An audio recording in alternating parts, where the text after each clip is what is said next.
Hi, I'm Ramazan. This is my first YouTube video.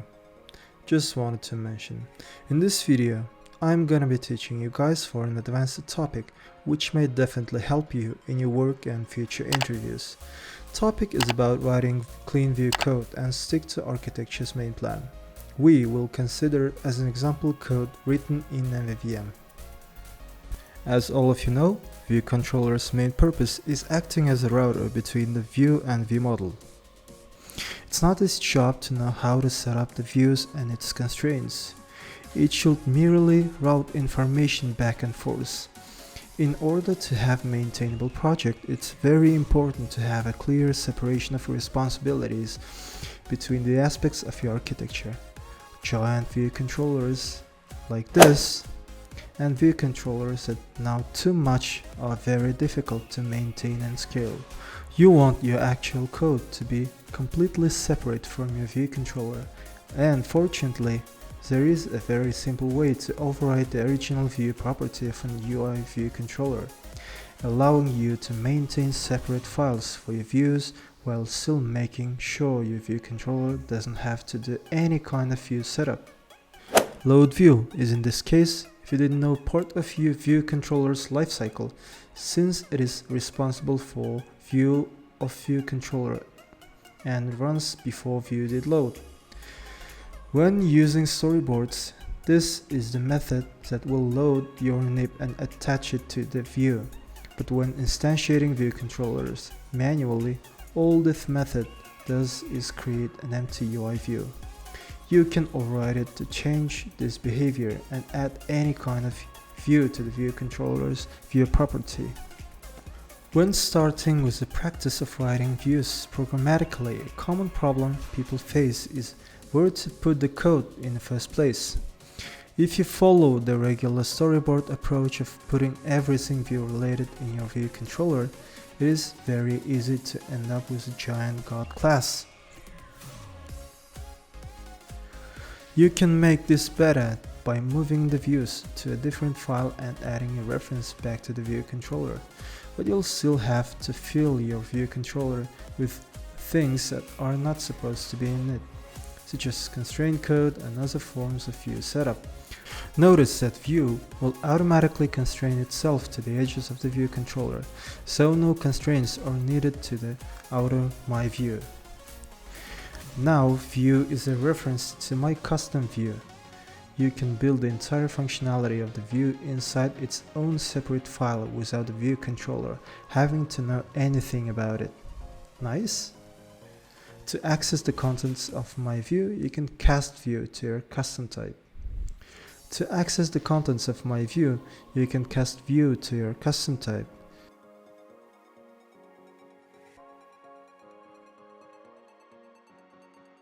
Yeah, of course, this looks a bit weird, but it is because view will still be defined as an UI view, regardless of the type you change it for. To avoid duplicating this code across my view controllers, I like defining this behavior inside the custom view protocol with an associated type requirement.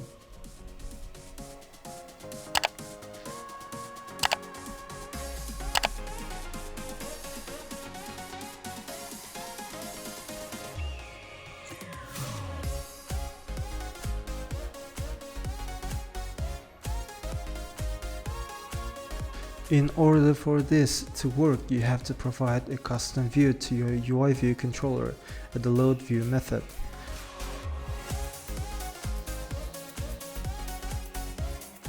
As an example, I'm gonna show you how to transform this type of massive view controller to this.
which in the end looks like this.